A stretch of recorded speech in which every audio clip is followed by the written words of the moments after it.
ఇప్పుడు జీహెచ్ఎంసీ ఎన్నికలు హైదరాబాద్‌లో రాబోతున్నాయి. అంటే ఇంకా నోటిఫికేషన్ రాలేదు కానీ, హైడ్రా వల్ల జీహెచ్ఎంసీ మీద ఏమైనా దెబ్బ పడే అవకాశం ఉందా? హైడ్రా ఉన్నా కాంగ్రెస్ లేకున్నా పార్టీకి? హైడ్రా ఉన్నా లేకున్నా రేవంత్ రెడ్డి నాయకత్వంతోనే సగం కాంగ్రెస్ చచ్చిపోయింది.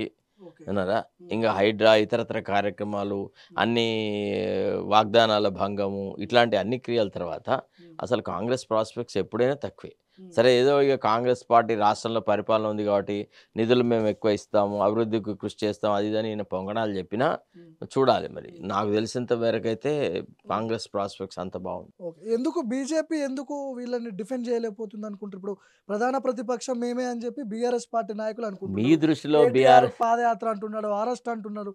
ఇవన్నీ ఇంత ఇంత జరుగుతుంది. కానీ బీజేపీ ఎందుకు సైలెంట్ అయినట్టు? సార్ అసలు ఏం ఇప్పుడు జరుగుతుంది సార్ బయట? మీరనుకుంటున్నారు బీజేపీ ఒక వేరే పార్టీ, కాంగ్రెస్ ఒక వేరే పార్టీ, బీఆర్ఎస్ ఒక వేరే పార్టీ అని. హ్మ్. వీళ్ళంతా దొంగలు దొంగలు ఊర్లు పంచుకున్నట్టు వీళ్ళందరూ కులంతోని, మతంతోని, గోత్రాలతోని, ఓకే. బాంధవ్యంతోని ముడిపడి ఉన్నవాళ్ళు. హ్మ్. ఇక్కడ వీలు కాదు కాబట్టి ఇక్కడ ఇంతమందిని అకామిడేట్ కావాలని ఇంకో పార్టీలో చేస్తారు, ఇంకో పార్టీలో చేస్తారు గిట్లే. అంతే ఓకే. తప్ప హ్మ్. ఇతరత్వం లేదు. అసలు ఓకే. బీజేపీ అనేది బీజేపీ పాలనలో హ్మ్. ఉన్నటువంటి కిషన్ రెడ్డి గారికి రేవంత్ రెడ్డితో ఉన్న సన్నిహిత సంబంధం అనుకోండి, బంధుత్వం అనుకోండి, ఇతర కార్యాల వల్ల అతను రేవంత్ రెడ్డికి నష్టం జరిగే పని ఏది జరగనీయడు, జరగదు. ఓకే. అసలు బండి సంజయ్‌ని మార్చిన కారణమే అది గదా! ఓకే. సో, ఇప్పుడు వచ్చినా గాని ఇప్పుడు గూడా ఏమన్నా ఉందా? ఆయన మొన్న గెలుచునా కాంగ్రెస్ రేవంత్ రెడ్డి హ్మ్. లోపాయకారిగా మద్దతు ఇవ్వకపోతే కిషన్ రెడ్డి ఎంపీ అయితాడా సికింద్రాబాద్‌లో?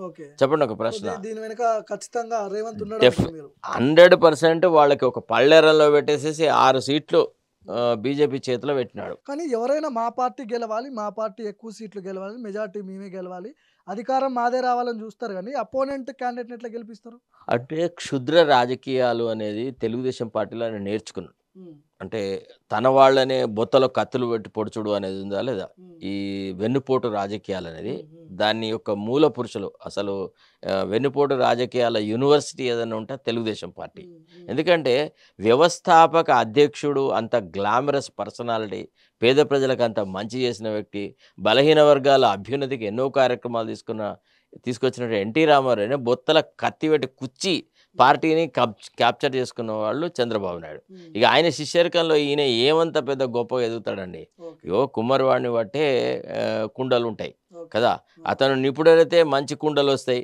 హ్మ్. అతనిలో నిపుణత ఆగిపోతే హ్మ్. ఆయన ఆ మట్టి పాత్రను ఇంకో రకంగా వస్తది. ఓకే. అది ఆ రకంగా జరుగుతదనమాట. ఇప్పుడు వీళ్ళిచ్చినటువంటి అసెంబ్లీ ఎన్నికల్లో చాలా హామీలిచ్చారు. 6 గ్యారంటీలన్నారు. లేకపోతే తులం బంగారం అన్నారు. మహిళలకు పెద్దపీట అన్నారు. సో, బస్ ఇచ్చిర్రు. కొన్ని కొన్ని హామీలు కనిపిస్తా ఉన్నాయి.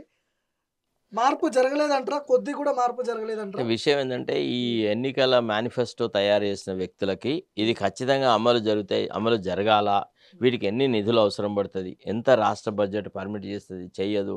అనే విషయాల మీద వాళ్ళు కూలంకషంగా చర్చించిన వాళ్ళు గాదు. ఏ విషయాలను పరిగణలోకి తీసుకున్నవాళ్ళు గాదు. హ్మ్. తర్వాత వాళ్ళేందంటే, ఏ వర్గాలు ఆనాడు టీఆర్ఎస్ వర్గంతో కొంత కోపంగా ఉన్నాయి.